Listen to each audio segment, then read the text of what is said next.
Break के बाद एक बार फिर से आप सभी दर्शकों का अन्नदाता कार्यक्रम में स्वागत है। बढ़ते हैं अगली प्रस्तुति की ओर।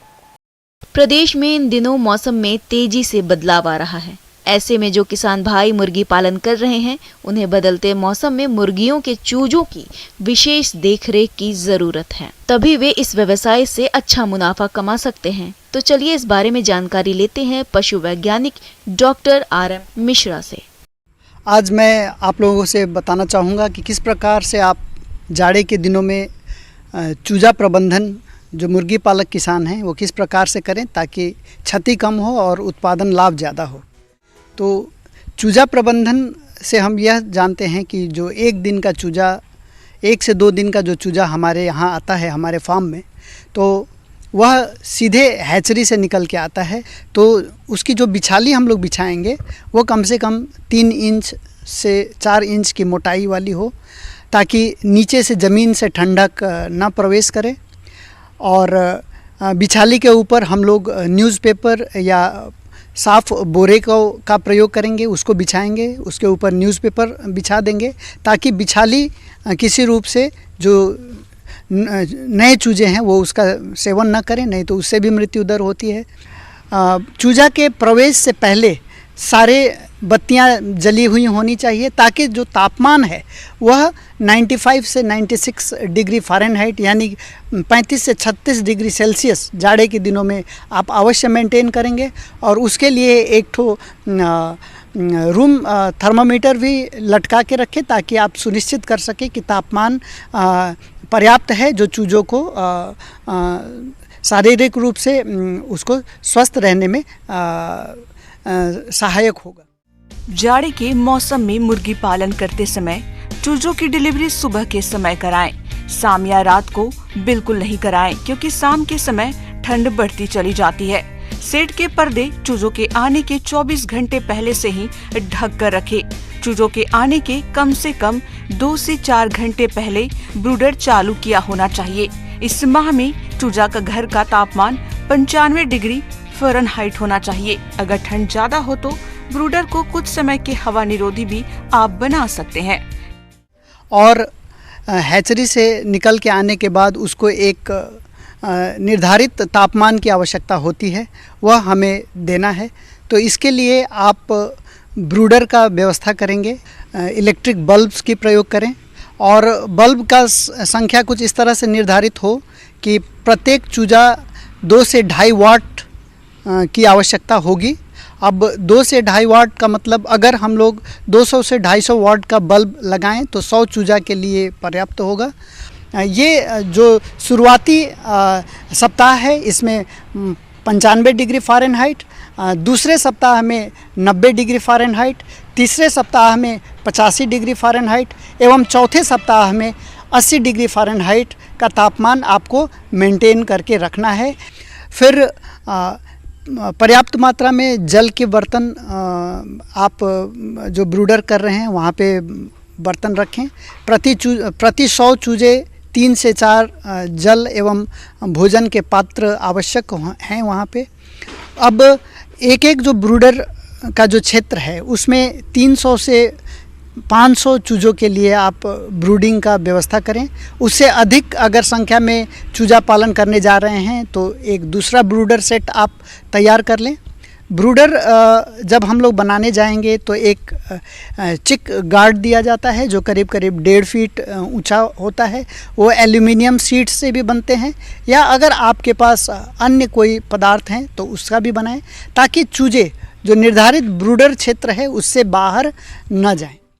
प्राइवेट हैचरी से पहले दिन के चूजों को खरीदते समय ध्यान रखें कि रानीखेत बीमारी का एक F1 स्ट्रेन और मैरिक्स बीमारी का टीका लगा होना चाहिए। अगर टीकाकरण नहीं किया गया है तो पहले दिन के चूजे में मैरिक्स टीकाकरण 2 से 7 दिन पर, रानीखेत F1 स्ट्रेन टीका 13 से 17 दिन पर, गंबोरो टीका 6 सप्ताह की उम्र पर, रानीखेत RB टीका 8 सप्ताह पर, फाउलपॉक्स टीका 16 सप्ताह की उम्र पर और रानीखेत R2B स्ट्रेन टीका देना चाहिए।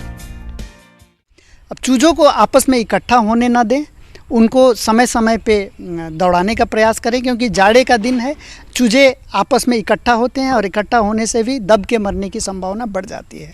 आपके ब्रूडर हाउस में अगर चूजे खुले तौर पे बहुत फ्रेश और निर्भीक घूम रहे हैं, इसका मतलब है कि आपका तापमान सटीक है। कक्ष का जो वेंटिलेशन है ये भी बड़ा मायने रखता है। वेंटिलेशन पर्दा ज़रूर ढके और ऊपर से नीचे की ओर जो ऊपर का जो भाग है वो थोड़ा हवादार रखें, ताकि हवा का आवागमन अवरुद्ध ना हो, क्योंकि वेंटिलेशन के कमी से भी नाना प्रकार के बीमारियां, विकार पैदा हो सकते हैं, जो कि उनके रोग प्रतिरोधी क्षमता को कम करेंगे और बीमारियां पैदा करेंगे। इस व्यवसाय में 3 तरह के आहार होते हैं। प्रारंभिक आहार, गोबर का आहार और फिनिशर आहार। प्रारंभिक आहार में प्रोटीन की मात्रा 22 से 24% है। ऊर्जा की मात्रा 27 से 28 किलो कैलोरी तक होती है। ग्रोवर आहार में प्रोटीन और ऊर्जा की मात्रा प्रारंभिक राशन की तुलना में थोड़ा कम हो जाता है। मुर्गी पालक किसान भाई इसको अगर ध्यान देंगे तो बहुत सारी जो बीमारियां हैं और मृत्यु दर बढ़ने की जो आशंका है ठंड लगने के चलते, और ठंड लगने से उसके बाद अन्य बीमारियों का भी अटैक होने की जो संभावना है यह काफ़ी कम कर सकते हैं, और चूजों की मृत्यु दर कम करके आप अधिक से अधिक लाभ कमा सकते हैं।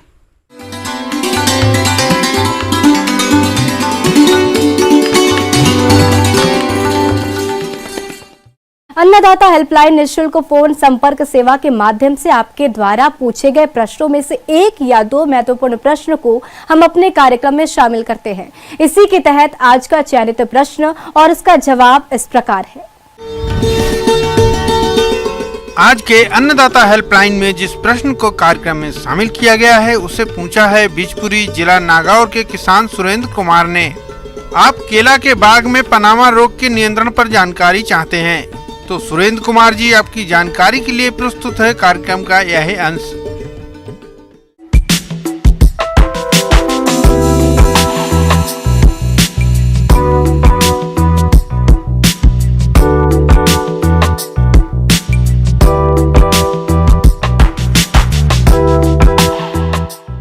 केले की फसल जो तैयार है, केले के नए बगीचे लगाए हैं या जो फसल तैयार हो, उनमें विभिन्न प्रकार की बीमारियां देखने को आ रही हैं। जैसे कि एक होता है पनामा विल्ट, इसमें पूरा की पूरा पौधा आगे जाकर सूख जाता है। इसकी शुरुआत जो होती है, जो पत्तियों के किनारों से पीलापन शुरू होता है और पत्तियां का ये पीलापन पूरा जो धब्बे होते हैं पीले पीले, ये धब्बे बड़े होते हैं, बृहदाकार में होते हैं और जाके इकट्ठे हो जाते हैं और पत्तियां फटने लग जाती हैं।